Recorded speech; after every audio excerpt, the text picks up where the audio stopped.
Seafood boils are an impressive one-pot meal perfect for feeding a crowd. This recipe takes just 30 minutes and yields 6 servings. Cut 2 lemons into quarters, slice the remaining lemon into wedges. Reserve the wedges for garnish.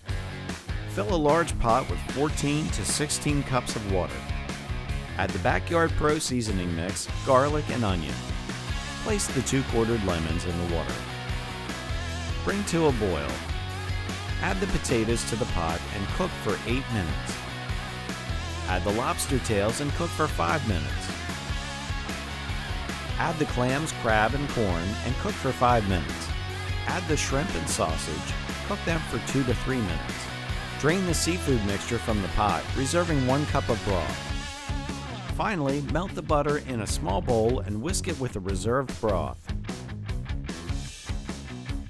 Pour the broth over the seafood mixture.